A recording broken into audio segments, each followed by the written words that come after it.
असलामुअलैकुम। ਅੱਜ ਤੁਹਾਨੂੰ ਇੱਕ ਫਕੀਰ ਦੀ ਕਹਾਣੀ ਸੁਣਾਉਂਦੇ ਜਿਹੜਾ ਬਾਦਸ਼ਾਹ ਬਣ ਜਾਂਦਾ। ਕਿਸੇ ਮੁਲਕ ਦਾ ਬਾਦਸ਼ਾਹ ਮਰ ਜਾਂਦਾ, ਅੱਗੇ ਉਹਦੀ ਔਲਾਦ ਵੀ ਕੋਈ ਨਹੀਂ ਹੁੰਦੀ। ਉਹ ਤਾਂ ਲੋਕ ਉਹਨੂੰ ਪਸੰਦ ਵੀ ਬੜੇ ਕਰਦੇ ਹੁੰਦੇ ਤੇ ਕੋਈ ਵੀ ਉਹਦੀ ਜਗ੍ਹਾ ਤੇ ਨਾ ਬਾਦਸ਼ਾਹ ਨਹੀਂ ਬਣਨਾ ਚਾਹੁੰਦਾ।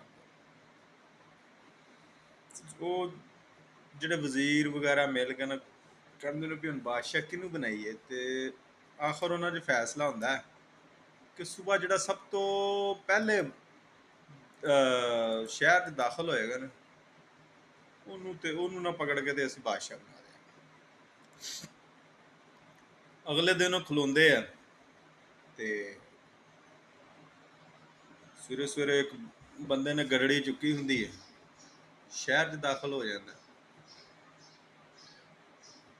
ਉਹ ਉਹਨੂੰ ਫੜਦੇ ਆ ਤੇ ਉਹਨੂੰ ਮੁਬਾਰਕਬਾਦ ਦਿੰਦੇ, ਕਹਿੰਦੇ ਵੀ ਤੂੰ ਅੱਜ ਤੋਂ ਸਾਡਾ ਬਾਦਸ਼ਾਹ। ਜਾਂਦੇ ਉਹਨੂੰ ਅੱਛੇ ਕੱਪੜੇ ਪਹਿਨਾਉਂਦੇ, ਮਹਾਲ 'ਚ ਬਿਠਾਉਂਦੇ।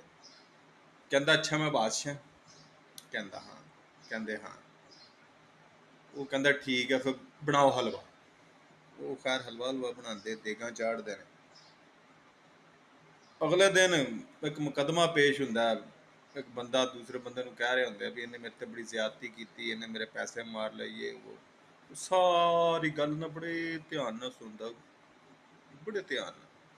ਕਹਿੰਦਾ ਵੀ ਇਹਦਾ, ਉਹਨੂੰ ਜਦੋਂ ਕਹਿੰਦੇ ਨੇ ਬਾਦਸ਼ਾਹ ਨੂੰ ਵੀ ਇਹਦਾ ਹੁਣ ਫੈਸਲਾ ਕਰ, ਕਹਿੰਦਾ ਯਾਰ ਇਹਦਾ ਫੈਸਲਾ ਮੈਂ ਕਰਦਾ, ਤੁਸੀਂ ਇੱਦਾਂ ਕਰੋ, ਤੁਸੀਂ ਇਹਦਾ ਫੈਸਲਾ ਹੁਣੇ ਹੋ ਜਾਂਦਾ, ਬਣਾ ਹਲਵਾ।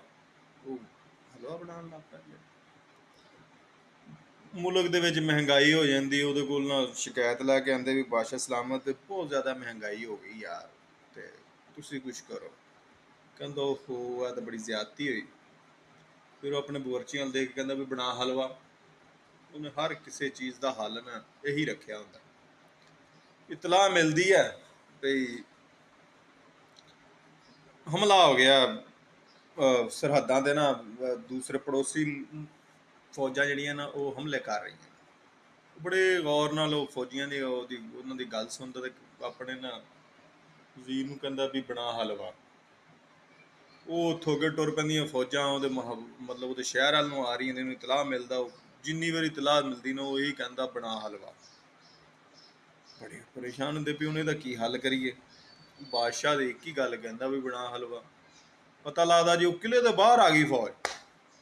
ਅੱਛਾ, ਬੜੀ ਅਫਰਾ ਤਫਰੀ ਹਰ ਪਾਸੇ ਪਈ ਹੁੰਦੀ। ਉਹ ਕਹਿੰਦਾ, ਉਹਨੂੰ ਕਹਿੰਦੇ ਬਾਦਸ਼ਾਹ ਸਲਾਮਤ ਕੀ ਕਰੀਏ? ਕਹਿੰਦਾ ਬਣਾ ਹਲਵਾ। ਉਹ ਹਲਵਾ ਬਣਾਉਂਦੇ ਨੇ ਤੇ ਉਨੀ ਦੇਰ ਨੂੰ ਨਾ ਉਹਨਾਂ ਹਮਲਾ ਕਰ ਦਿੰਦੇ ਨੇ ਫਸੀਲ ਤੇ।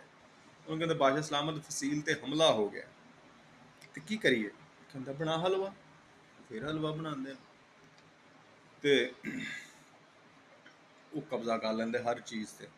ਮਹੱਲ ਇਕੱਲਾ ਰਹਿ ਜਾਂਦਾ ਬਾਦਸ਼ਾਹ ਕੋ। ਉਹ ਕੋਈ ਤੇ ਬਾਦਸ਼ਾਹ ਸਲਾਮਤ ਕੀ ਕਰੀਏ? ਕਹਿੰਦਾ ਬਣਾ ਹਲਵਾ। ਉਹ ਹਲਵਾ ਸ਼ਲਵਾ ਖਾਂਦਾ ਤੇ ਉਹੀ ਗੱਡੜੀ ਲੈ ਕੇ ਆਇਆ, ਉਹਨਾਂ ਨੂੰ ਚੁੱਕ ਕੇ ਮੋਢੇ ਤੇ ਮਾਰਦਾ ਤੇ ਟੁਰ ਪੈਂਦਾ। ਉਹ ਕਹਿੰਦੇ ਬਾਦਸ਼ਾਹ ਸਲਾਮਤ ਇਹ ਕੀ ਤੁਹਾਡਾ ਮੁਲਕ ਲੁੱਟਿਆ ਗਿਆ, ਤੁਸੀਂ ਆਰਾਮ ਨਾਲ ਗਾਂਹ ਟੁਰ ਪਏ। ਉਹ ਕਹਿੰਦਾ ਕਿਹੜਾ ਮੁਲਕ? ਮੈਂ ਤਾਂ ਕਹਿੰਦਾ ਮੰਗਣ ਵਾਲਾ ਸੀ। 4 ਦਿਹਾੜੇ ਤੁਸੀਂ ਹਲਵਾ ਖਵਾਇਆ, ਤੁਹਾਡੀ ਬੜੀ ਮਿਹਰਬਾਨੀ। ਲਓ ਜੀ, ਮੁੱਕ ਗਈ ਬਾਤ ਤੇ ਹੋ ਗਈ ਰਾਤ।